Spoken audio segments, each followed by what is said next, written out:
El, bueno, esta mañana seguimos con, es más, hoy es la última enseñanza de la colección Inner Action. Le pusimos el nombre de Inner Action porque tiene que ver, Dios me habló que tiene que ver con que todo lo que de alguna manera tú le permitas a Dios que trabaje en tu corazón a nivel interno, debe producir una acción. Adivina qué es lo que Dios está más interesado. Dios está interesado, por supuesto, en tu cambio integral adentro, porque Él sabe que al final el propósito de ese trabajo interno debe manifestarse afuera. Y la realidad es que Dios quiere transformar al mundo. Adivina quién va a usar. A cada uno de nosotros que dejamos que eso pase en nuestras vidas. Entonces, yo estoy convencido de que la dirección que Dios tiene para este año, para esta temporada, me refiero a toda la iglesia, a todo el mundo, tiene que ver con que Dios, con que la iglesia tenga una mentalidad de reino. Repito conmigo, mentalidad de reino. Una vez, el año pasado, antes de comenzar el año, Dios me dio, estaba bañándome y Dios me dio una palabra. A veces Dios no te da palabras sin necesidad de que tú estar orando, pero como siempre estoy ahí, uno siempre está metido con Dios y todos esos asuntos, y Dios me dijo, dile a mi gente que este año, está hablando del 2025, yo vi como muchos regalos iban a empezar a venir, eran como una lluvia de regalos, pero me dijo algo así, me dijo que esta lluvia de bendiciones, de regalos que Dios tiene para esta temporada, es para la gente que tiene mentalidad de reino. Entonces, hay una diferencia entre tener mentalidad de reino y tener una mentalidad normal. Cualquiera tiene tú tienes, you set your mind para cualquier cosa, pero tener una mentalidad de reino es totalmente diferente. No es que Dios no va a bendecir a los demás de sus hijos, simplemente que hay algo especial que Dios quiere hacer en esta temporada. Yo creo que vamos a comenzar a vivir lo que yo llamo the Golden Age. No es por ser maga, ¿no? Sino porque es el designio de Dios, es el propósito de Dios. Dios quiere bendecirnos a nosotros, pero no solamente quiere bendecirte, sino quiere bendecir a los demás a través de ti. Ahora, ¿qué es lo que es una mentalidad de reino? Te lo voy a describir rapidito. Y no se trata la enseñanza de hoy, pero es una buena introducción. La mentalidad de reino. ¿Cómo puedes tú saber si tienes mentalidad de reino? Cuando tú piensas más allá de las limitaciones del problema. Si tú estás únicamente pensando en tu problema, estás enfocado en tu problema, lo que vas a hacer es vas a terminar simplemente llorándole a Dios para que resuelva tu problema. Y cuando resuelve el problema, adivina qué pasa. Normalmente volvemos a nuestro mundo normal. ¿Ok? Y ya resolvió tu problema Dios y volviste a tu normalidad. Y se te olvida que hay algo más allá de lo que Dios quiere hacer. Una persona con mentalidad de reino, Dios entiende esto. Dios no solamente quiere resolver tu problema, sino quiere usarte para resolver el problema de los demás. En su nombre. ¿Qué lleva más gloria? Cuando nosotros, los hijos, tienen mentalidad de reino, pensamos por encima de los límites, pensamos más allá, entiendes que Dios te va a usar, que cuando Dios resuelve tu problema, esa posición que tú ganas ahora cuando ves a Dios moviéndose a través de ti, moviéndote en ti y resolviendo tu problema, te da la sabiduría, la energía y la autoridad para entonces decir a los demás que Dios lo puede hacer con ellos. Dios quiere usarte. Dios quiere usar una iglesia que tiene mentalidad de reino. Dios quiere bendecirte para que tú puedas ser de bendición para otros. Estamos aquí, ¿no? Ok. Una gente que tiene mentalidad de reino pone los ojos siempre en la gloria venidera y no en lo momentáneo. Te estoy diciendo esto para que tú mismo puedas analizar en qué posición estás. ¿Estás todavía viviendo en tu temporal, en tu tiempo de lo que llaman a veces algunos teólogos, tu tiempo en el atrio y no tu tiempo en el lugar santísimo, el lugar más íntimo con Dios? ¿Estás todavía lidiando con los problemas naturales o estás pensando que Dios te va a usar para resolver tus problemas naturales para enseñarle a otros que Dios sí puede? Entonces, eso te va a ayudar a entender de que de alguna manera nosotros tenemos que reposicionarnos a entender la temporada que Dios nos quiere para que la iglesia pueda ser la iglesia viva y usada con autoridad para a mucha gente que necesita. ¿Ok? Entonces, primero, para que tú puedas tener una mentalidad reino, ¿qué es lo primero que debes hacer? Debes anhelar tener esa mentalidad. Debes anhelarla. Tú tienes, yo quiero, tienes que decir, yo quiero salir del hueco donde estoy y ponerme más arriba. Es como que de repente un día estás aquí, pero otro día te pones allá arriba en la escalera y adivina qué, desde arriba vas a poder ver mejor la situación. Estás viendo por encima del problema, estás viendo lo que está ocurriendo y estás diciendo, bueno, pero era un poquito más fácil el asunto. Bueno, Dios quiere posicionarnos siempre más arriba del problema. Que estemos ahí viendo su gloria, que estemos viendo, entendiendo sus propósitos, que veamos más allá de lo que el problema que está ocurriendo para que entonces tenga más alcance. Bueno, debes anhelar esa mentalidad. Y segundo, debes dejar atrás la mentalidad vieja. Es bien complicado esto, porque tu situación siempre te va a hablar, tu estilo de vida o tu forma de pensar siempre te va a hablar, siempre va a traer, el mundo está diseñado para que tú te mantengas pensando aquí, pero el Espíritu Santo siempre te va a tratar de sacar por encima del problema para ver más allá. Entonces, es una resistencia. Tú tienes que decidir, tienes que también anhelar, dejar la forma de pensar para empezar a pensar como Dios piensa. Y todas las cosas empiezan a cambiar. ¿Entiende esto? Y esto le enseñé la vez pasada. Por cierto, quería hacer la acotación, la enseñanza de mi suegra. ¿Les pareció? Estuvo tremendo. Estuvo excelente. Es una muy buena maestra. Yo he aprendido mucho de ella. Ella también aprende de mí, pero para mí fue un privilegio que estuviera enseñando acerca de la oración. Así que gracias por eso.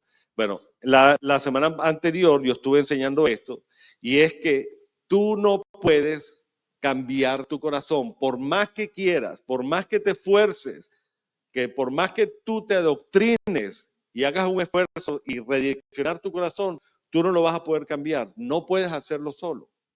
¿Ok? Dios tampoco puede cambiar tu mente si no le das autoridad, si no se lo permites. O sea, para que Dios cambie tu mente, estamos hablando de que tienes que decidir, ok, quiero tener mentalidad de reino, tengo que dejar mi forma de pensar y empezar a cambiar, empezar a pensar como Dios piensa. Esto es lo que llamo cambiar la mente, ¿no? Bueno, no lo puedes hacer si tú no le das permiso a Dios hacerlo. Entonces, perdón, Tico, no puedo cambiar mi corazón, pero tampoco Dios puede cambiar mi mente. O sea, sí lo puede hacer, me refiero, pero no lo va a hacer hasta que tú decidas dejar que Dios trabaje en tu corazón primero. Entonces, cuando tú entonces le das esa entrada a tu corazón a Dios y le dices, ok, cambia lo que tengas que cambiar. Y tienes un impacto con Dios, tienes un encuentro con Dios. En medio de ese encuentro, tu fe empieza a desarrollarse y entonces empiezas a decir, ahora entiendo que no lo puedo hacer solo. Y le das la entrada y al final, ¿qué pasa? Dios, como tú le diste permiso para cambiar tu forma de pensar, Dios empieza a cambiar tu corazón. Y cuando empieza a cambiar tu corazón, comienza ese proceso progresivo, que es un proceso, no es un del día a la mañana, del día a la noche, o sea, es un proceso. A veces vamos upside down, bajamos, subimos, quién sabe lo que estoy hablando. Un día estamos aquí, un día estamos abajo, caemos, no importa. Pero es un proceso que si lo tomamos de la mano de Jesús, como lo enseñamos anteriormente, vas a estar seguro y las cosas van a empezar a cambiar. Entonces va a ser más fácil. Mi mejor recomendación es que anheles tener un verdadero encuentro con Dios. ¿Quiénes han tenido un verdadero encuentro con Dios? Bueno, solamente en esos verdaderos encuentros es que los cambios ocurren. Es que ese anhelo de caminar de la mano de Jesús empieza a ocurrir y todo empieza a cambiar. O sea, mi vida no es lo mismo a partir de ese día que yo tuve un encuentro. Ahora, que lo siga teniendo, lo sigo anhelando, claro que sí. Debe ser un encuentro diario, constante. Bueno, esta mañana quiero terminar esta colección enseñando algo que para mí es muy fundamental. O sea, no puedes anhelar tener una verdadera interacción con Dios si no tienes un verdadero intercambio o una buena conexión con la palabra de Dios. Margarita lo enseñó muy bien la vez pasada, habló acerca de que quieres conocer a Dios, tiene una de las formas o la más precisa para conocer a Dios, es a través de la palabra. Tú puedes fundamentar tu relación espiritual muy espiritualmente, solamente basarte en lo que Él te va a decir en la voz, pero nunca lees la palabra. ¿Cómo vas a aprender a reconocer la voz de Dios si no reconoces lo que está escrito? La palabra escrita es fundamental para que tu relación con Dios crezca. Entonces, la enseñanza de hoy se llama Guardianes de la Palabra. En inglés sería, si lo pronuncio bien, sería Guardians of the Word. No los guardianes del mundo, no. Los guardianes, si es que mis hijas a veces se meten conmigo. Ellas me dicen, papi, di la palabra word. Entonces, cuando digo world, ellas suena así como mundo y es word, pero estoy tratando porque mi boca es un poquito más grande. Bueno, guardianes, mi lengua es más grande que mi boca, perdón. Guardianes, la enseñanza de hoy se llama Guardianes de la Palabra. Dile a la persona, guardianes de la palabra. Entonces, prepárate porque hoy te voy a enseñar cosas que probablemente no habías escuchado, pero va a repotenciar tu mente, a alinearla a entender el propósito de por qué tú y yo tenemos que ser guardianes de la palabra, paladines de la palabra. Y vas a entender lo que es ser un verdadero guardián de la palabra. Mira Isaías 55 del 10 al 13, lo voy a leer. Para mí esto es una de las promesas, una promesa súper tremenda, ¿ok? Dice así, la lluvia, pon atención, la lluvia y la nieve descienden de los cielos, quedan en el suelo para regar la tierra, hacen crecer el grano, producen semilla para el agricultor y pan para el hambriento. Lo mismo, escucha bien, mira, este es Dios trayendo esta revelación a Isaías, le está mostrando una visión, le está diciendo, mira, así mismo cuando mi lluvia y la nieve vienen y caen en el tierra y hacen que entonces el grano crezca, que las semillas crezcan para el agricultor, el pan, entonces la gente puede desarrollar el pan para el hambriento. De la misma manera sucede con mi palabra. La envío y siempre produce fruto. Di conmigo, siempre produce fruto. Esto es muy importante que lo entiendas, porque sea el proceso que tú tengas de fe con Dios, si tú hoy logras creerle a Dios y entender que lo que Él promete lo va a cumplir, no importa lo que esté pasando, Él se va a encargar de que lo que Él prometió para ti se cumpla. Ponme atención. ¿Cómo tú puedes saber? O sea, ¿entiendes el valor de las promesas de Dios sobre tu vida? ¿Entiendes la importancia de conocerlas? Bueno, si no las conoces, ¿cómo sabes lo bueno que va a hacer contigo? O lo bueno que va a hacer a través de ti. Tienes que conocer la palabra. Aquí Dios le está demostrando algo a Isaías que es poderosísimo. Dice, así mismo como ocurre con el agua, la nieve y todo ese asunto, así es mi palabra. Dice así, la envío y siempre produce fruto. Logrará todo lo que yo quiero y prosperará a todos los lugares donde yo la envíe. Está hablando de lugares a donde esa palabra va a ser enviada. Ni siquiera está hablando del corazón que la carga. Pero imagínate tú que entiendas de que tú eres el recipiente de las promesas de Dios que están diseñadas para bendecir a todo lugar donde vaya. ¿Cómo tú crees que la palabra de Dios va a ir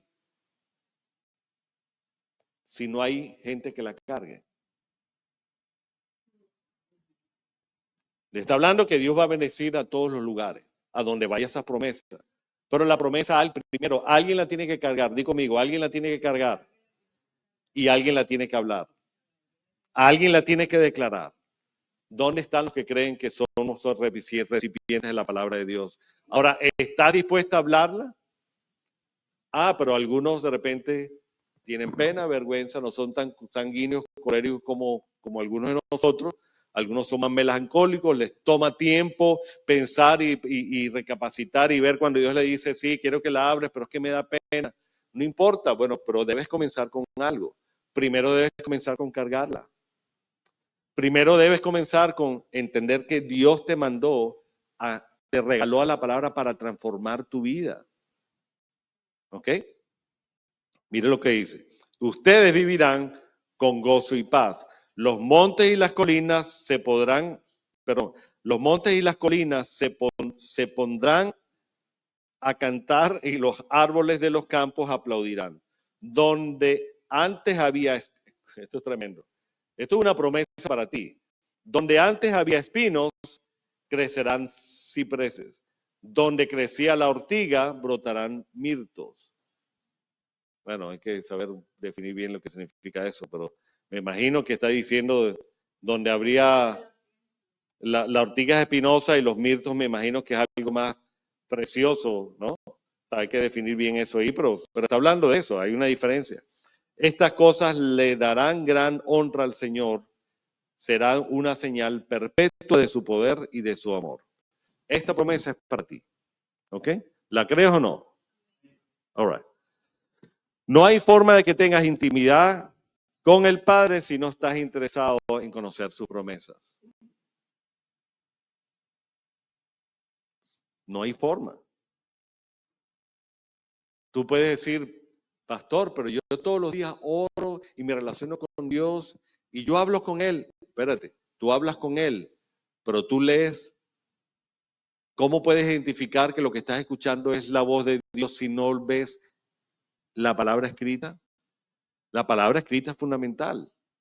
Tú puedes escuchar la voz de Dios.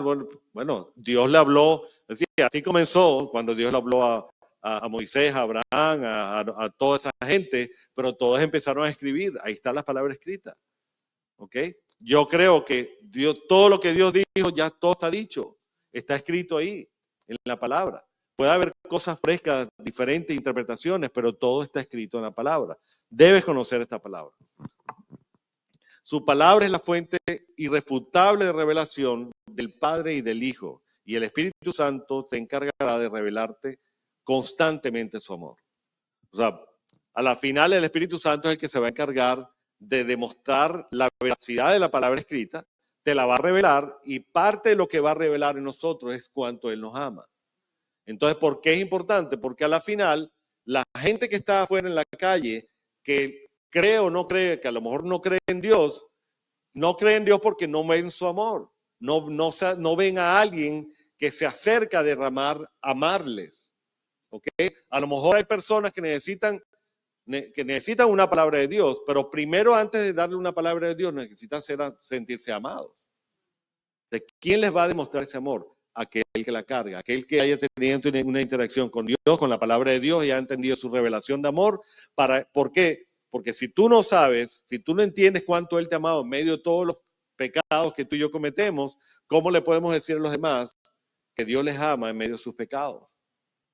Entonces tiene que haber ¿entienden la importancia de conocer, de tener esa interacción con Dios? Bueno, una de las cosas que hará que te mantengas apasionado a la palabra es saber que cada vez que le buscas, Dios tiene algo especial para ti. ¿Quiénes saben esto?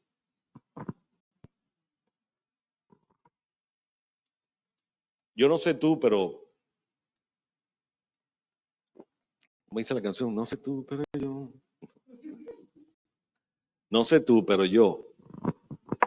Mis mejores momentos donde yo he disfrutado la presencia de Dios es solito en mi cuarto, metido ahí, quizá algunas veces llorando, a veces no, pero buscando, anhelando, por encima de que Él me revele algo, estar con Él, tener intimidad con Él. ¿Por qué? Porque confío de que yo puedo llegar confiadamente al trono de Dios y decirle todo lo que me siento. Y no importa a veces si comienzas tu relación con Dios cada mañana diciéndole tu problema, no está mal. Él no se pone bravo porque tú vengas delante de Él y decirle tus problemas. Más bien, eso es lo que tenemos que hacer. por encima de tú llevarle el problema a él, debes anhelar tener interacción con él, estar con él, sentirte que él está ahí al lado tuyo. Y cuando tú te sientes, cuando un hijo se siente que el papá está ahí al lado de uno escuchándole, es más fácil, es algo tan especial. Y esos son los momentos más lindos que tú y yo podemos experimentar. Estos son los momentos donde Él nos derrama su amor. Esos son los momentos donde tú le das más valor a la palabra de Dios y empiezas a tener más interacción. Aquí se trata de que tú valores la importancia de sentarte, escuchar su voz y tener interacción con Él. Mira lo que dice aquí Salmo 127:1. Si el Señor no construye esta palabra la voy a traer porque me sirve de fundamento para que entiendas dos palabras hebreas importantes que para mí cuando yo lo entendí cambiaron mi vida por completo, porque me enseñaron la perspectiva correcta de lo que estas dos palabras significan. Y casualmente este versículo une esas dos palabras, las tiene juntas. Mira esto lo que dice acá. Si el Señor no construye la casa, el trabajo de los constructores es una pérdida de tiempo. ¿Entiende esto? Lo que tú estés construyendo ahorita, si Dios no está en el medio, estás perdiendo tiempo. Se va a caer pronto, seguro. ¿Por qué? Porque eso es lo que el enemigo está esperando, nada más. Que tú lo hagas solito, que tú lo hagas a tu estilo, a tu forma, a tu fuerza. Porque si lo haces a tu fuerza, te vas a dar cuenta. Él se va a encargar, el enemigo se va a encargar un día que te des cuenta de que lo estás haciendo en tu fuerza. Porque cuando te des, lo estoy haciendo en mi fuerza, y tú te des cuenta que Dios no está ahí al lado tuyo, él va a decir, bueno, aquí voy con todo. Pero cuando él sabe cuando él se da cuenta que tú lo estás haciendo en las fuerzas de él, que lo estás haciendo de la mano de Dios, él no se va a poder meter porque sabe que se va a encontrar con el grande, el fuerte, el soberano, el poderoso. Y que tiene que apartarse. ¿Ok? Entonces, si el Señor no construye la casa, el trabajo de los constructores es una pérdida de tiempo. Pero mire lo que dice. Dice aquí, si el Señor no protege la ciudad, protegerla con guardias no sirve para nada. Aquí un nivel mayor. Aquí está hablando de, ok, estás construyendo, ya la construiste, ¿entendiste que tienes que construirla con Dios? Sí, pero hay otro nivel. Si con lo que estás construyendo en la mano de Dios no la protege Dios, en vano es que pongas guardias que protejan. ¿De qué está hablando? Está hablando algo superior. Escúchame esto. Mira la palabra aquí, protegerlas con guardias, en hebreo está hablando de protección y de guardianes, ¿no? Okay. La palabra aquí sería dos palabras clave. La palabra shakat o shaket, ya le voy a explicar por qué. Shaket y shakat es la misma conjugación, muy parecida a las palabras, y lo que significa son vigilar o vigilante. O sea, el que protege, el que vigila, ¿ok? El que vigila o el vigilante tiene que ver con shakat o shaket. Y el que guarda o el guardián, son muy parecidas las palabras, y suena como trabalengua, pero son muy parecidas, tienen que ver unas con otras, pero ya vas a tener el sentido de todo. La palabra en hebreo es shamar o shomer, guardar o el guardián. Hay una diferencia. Para el mundo, escúchame bien, para el mundo, vigilar es evitar que alguien venga y robe, ¿no? ¿Para qué pones un vigilante en tu casa o en tu negocio? Y le pagas dinero para que esté vigilante en medio de la noche, porque en medio de la noche puede ser que venga alguien, o durante el día. Tú has estado en una tienda, ves los vigilantes que están ahí pendientes que nadie se robe las cosas. Entonces, para el mundo, vigilar es evitar que alguien robe.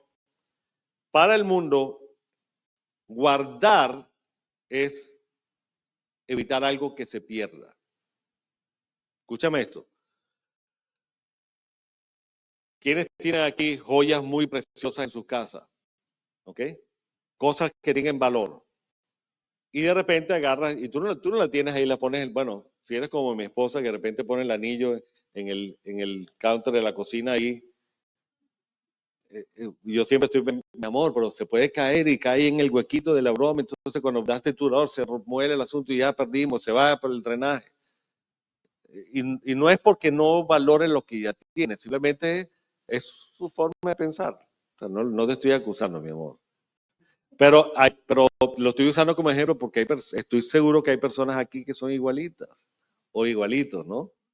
Bueno, pero algunos, si eres como yo, cuando tienes algo de valor, quieres guardarlo. Y cuando lo guardas, ¿qué es lo que pasa? Lo pones en un lugar seguro, escondidito. ¿Para qué? Para que no se pierda y también para que nadie lo venga a robar. Ok, a veces guardamos tantas las cosas que se nos olvida dónde las guardamos. Siempre va a ganar. Entonces, quiero poner fundamentos aquí. Para el mundo, vigilar es evitar que alguien venga y robe. Entonces, voy al contexto del Salmo. Si el Señor no protege, si el Señor no guarda, no se para como vigilante, parecido, ¿no? Como el que aquí estoy. Yo soy el guardia que estoy guardando, pero también estoy vigilando. Si el Señor no guarda, protegerla, por más que pongas millares de gente a vigilar para que no se la roben, o por más que te encargues de poner las cosas bien guardadas para que no se pierdan, en vano trabajas. Va a pasar, siempre van a haber errores. Ahora, ¿cómo ponemos este equilibrio? Lee conmigo ahora Jeremías 1 del 11 al 12 y vas a entender por qué te estoy explicando esto. Recuerda, para el mundo vigilar es evitar que alguien robe y para el mundo guardar es evitar que algo se pierda. ¿Ok? Hay un esfuerzo humano en el asunto, que no está mal, está bien. Pero ¿qué es lo que tenemos que entender acá? Miren lo que dice Jeremías 1 del 11 al 12. Tremenda promesa, muy especial. Debes creerla, debes vivir con ella, debes entender que de esto mismo que Dios hizo con Jeremías, está haciendo también, quiere hacer contigo también. ¿Ok? Jeremías 1 del 11 al 12, no sé si está todo completo. Ok. Después el Señor, bueno, perdón, digo, ¿qué es usted? Okay. No, ese es déjame parafrasear un poquito antes.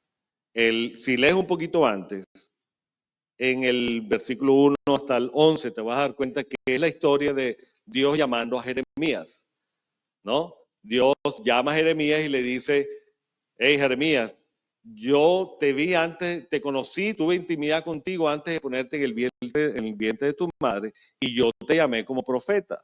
O sea, tengo un llamado tremendo para ti, yo te llamé, quiero que lleves mi palabra a los lugares que yo te voy a decir.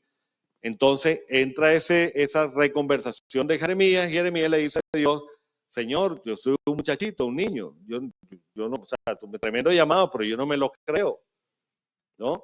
Entonces Dios le empieza a afirmar a Jeremías diciendo, oye, negro, yo te llamé, tranquilo que yo voy a estar contigo, para donde yo te vaya, donde yo te mande, tú voy a estar contigo. Yo me voy a encargar de que lo que yo te diga se cumpla. Acuérdate de Isaías 55. La palabra que Dios manda no va a regresar vacía, sino va a producir el fruto por la cual fue enviada, ¿no?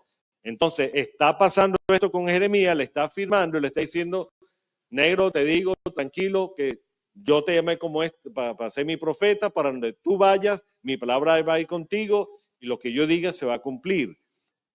Pero Jeremías no se convenció todavía y Dios tuvo que ir un poquito más profundo para mostrarle y hacerle entender, probablemente así como estoy haciendo yo contigo, para que entiendas que Dios te llamó a cargar su palabra y que esa palabra que va a transformar tu vida tiene también para poder para transformar el corazón de los demás. pero tienes que creértelo. ¿Quiénes de los que están acá creen que Dios te... O sea, estás empezando a creer? Bueno, para eso preparé esta enseñanza, para que hoy salieras edificado y creyendo de que Dios te llamó a hacer grandes cosas. Entonces, mire lo que le dice a Jeremías, y le dice, después el Señor me dijo, después de toda esta conversación, tratando de convencerlo, pero no lo convenció, le dijo, observa Jeremías, ¿qué es lo que ves? Le dice Dios a Jeremías. Casualmente, ahí había una rama en el piso, ¿no? Y Jeremías le contesta, veo una rama de almendro. Contesté. Y así dijo el Señor.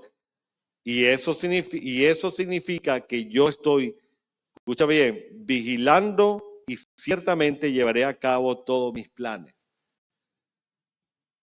Varios detallitos aquí. Cuando Dios le muestra, mira, le dice, mira para allá, mira esa rama. Él está viendo una rama seca, pero tenía algo muy particular. Tenía una rama y una flor. Para que Jeremías se haya dado cuenta de que esa rama era una rama de almendro, tenía que ver la flor para que identificara que era una rama de almendro. ¿Por qué Dios le mostró la rama de almendro? ¿Cuál es el poder significativo de una rama de almendro? ¿Sabes cómo se dice almendro en hebreo? Shakat o shaket. ¿Por qué le dijo almendro shaket? Porque le dijo, hay otra versión que dice, porque yo me apresuro a cumplir lo que yo quiero. No sé si puedes atar lo que te estoy diciendo. Mira.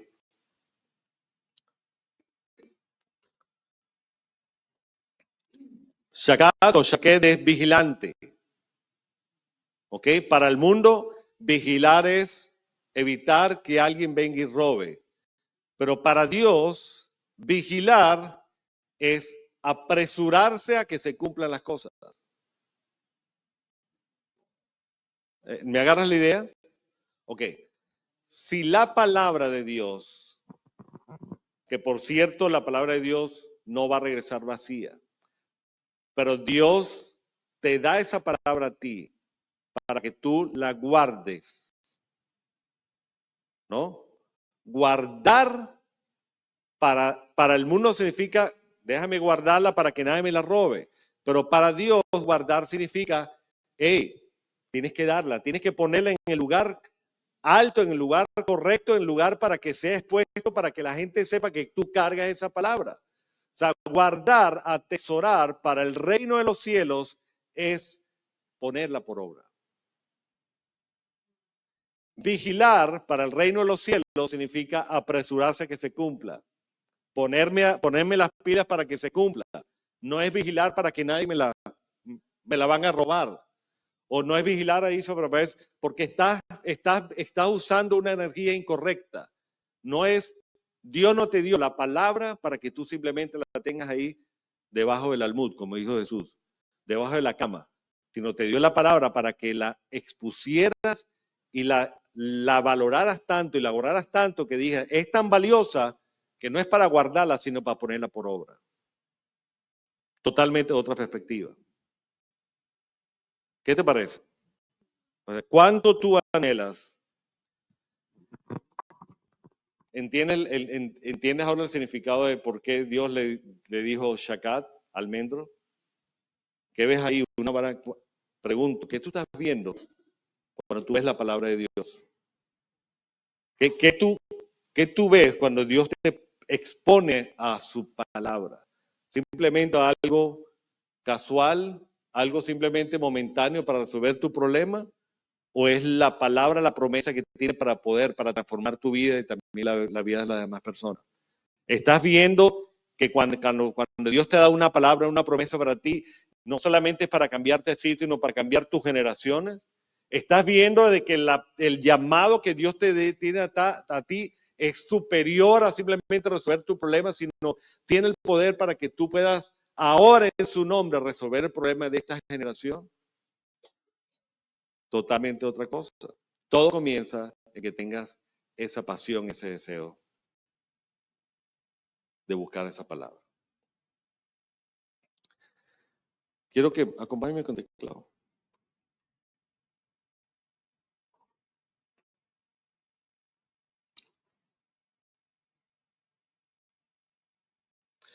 Ponte de pie. Hoy vamos a terminar un poquito más temprano.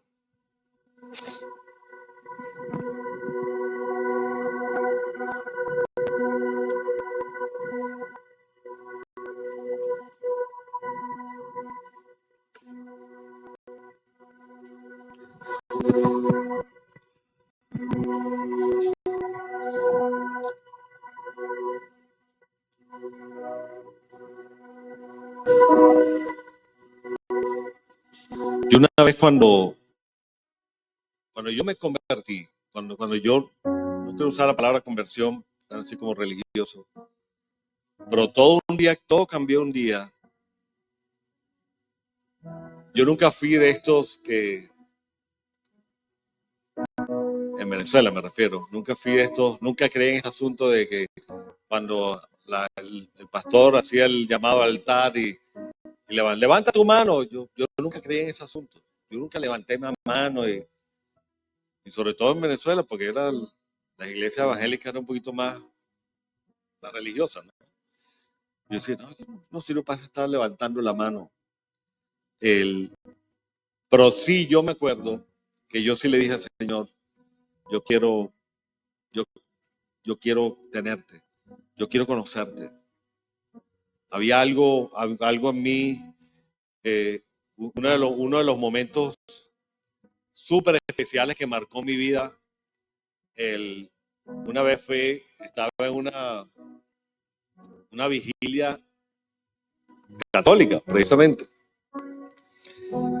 Y de repente, en tanta multitud, estaba un hombre que estaba tirado en el piso, arrodillado y llorando. Y me impresionó tanto, porque yo nunca había visto eso.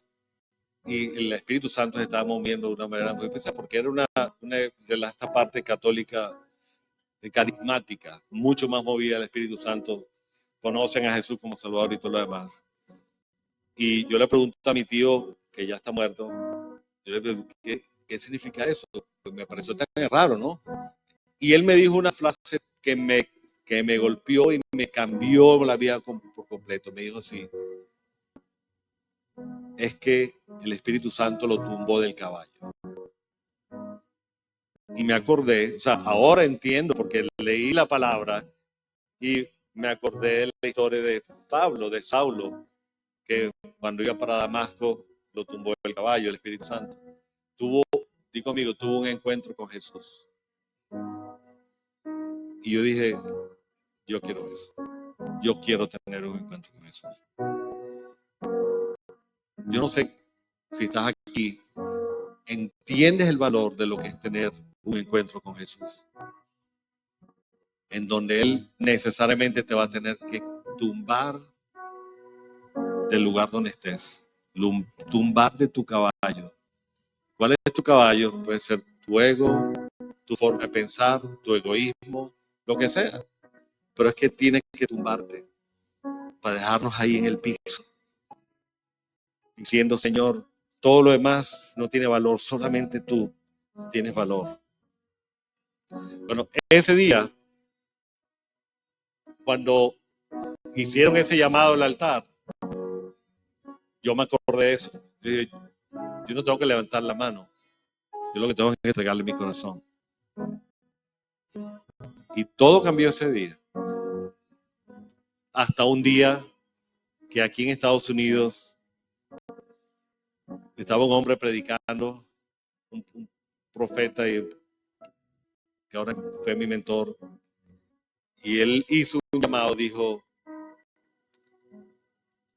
si tú quieres, ayúdame aquí, Carlos,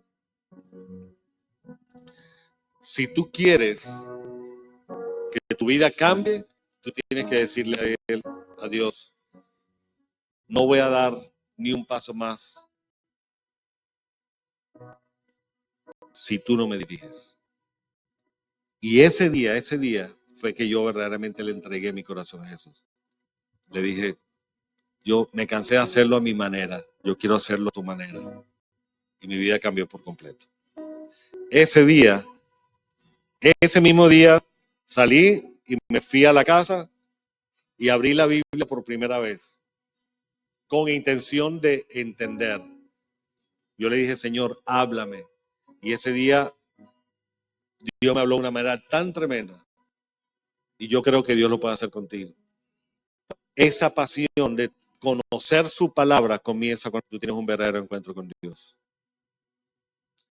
Yo no sé si tú estás aquí por primera vez o segunda vez o tercera vez, pero esto es para ti. Si tú quieres tener un verdadero encuentro con Dios, todo comienza simplemente que tú ahí le digas, yo quiero tener un encuentro contigo. Vamos a cantar esta canción, después quiero orar por ti, tan profundamente.